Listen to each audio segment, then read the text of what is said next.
1960 সালে ভারতবর্ষে যখন বিমান যাত্রা সকলের পক্ষে সম্ভব ছিল না, তখন দেশকে দ্রুতগতির সাথে জুড়ে দেওয়ার প্রয়োজন ছিল। তখন হাওড়া থেকে নিউ দিল্লি এবং নিউ দিল্লি থেকে হাওড়া ট্রেন চালাবার আইন পাশ হয়। হাওড়া রাজধানীর সূচনা 1 মার্চ 1969 নিউ দিল্লি থেকে হাওড়ার মধ্যে শুরু করা হয়।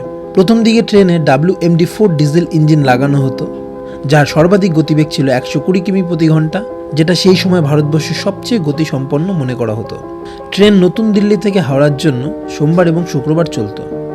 নতুন দিল্লি থেকে সন্ধ্যা 5:30টায় রওনা দিত এবং সকাল 10:50-এ হাওড়া এসে পৌঁছাতো। এবং হাওড়া থেকে নতুন দিল্লি বুধবার এবং শনিবার চলত। হাওড়া থেকে সন্ধ্যা 5টায় রওনা দিত এবং নতুন দিল্লিতে সকাল 10:20-তে পৌঁছে যেত। সেই সময় এটাই ছিল একমাত্র ট্রেন যা 120 কিমি গতিবেগের অনুমতি পেয়েছিল। ট্রেন 1451 কিলোমিটার 17 ঘন্টায় পূরণ করত।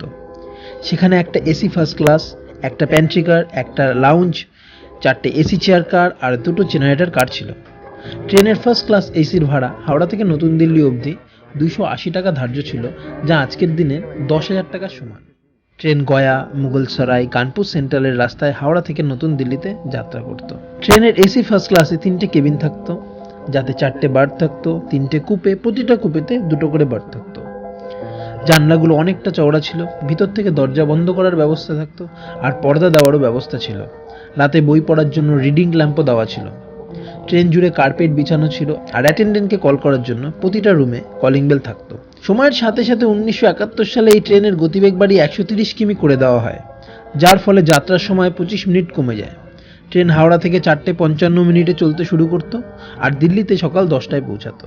1972 সালে ট্রেনের ডিমান্ডের জন্য এর ফ্রিকোয়েন্সিকে বাড়িয়ে দেওয়া হয়। ট্রেনে WMD-4S লাগানো হয়, যেটা ছিল স্পেশালি ডিজাইনড, যা হাই অ্যাক্সেলারেশন করতে পারত এবং হাই স্পিডে সহজে ট্রেনকে দাঁড় করিয়ে দিতে পারত। সময়ের সাথে সাথে ট্রেনে গাজিয়াবাদের ইঞ্জিন লাগানো শুরু হয়। ট্রেন 18 কোচের হয়ে যায়, যাতে 2 এসি যুক্ত করা হয়। কখনো কখনো ট্রেনে 2টো ইঞ্জিন লাগানো হতো।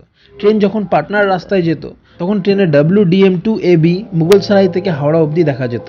1993 সালে AC 3 টায়ারের কোচ দেখা যেত। ট্রেনের কম্পোজিশনে AC first class, AC 2 tier, AC 3 tier আর এসি চেয়ার কারও থাকতো। ট্রেন গাজিয়াবাদের WAP-7 পেয়ে গিয়েছিল। কখনো কখনো হাওড়া শেডের WAP-4ও ট্রেনকে হল করত।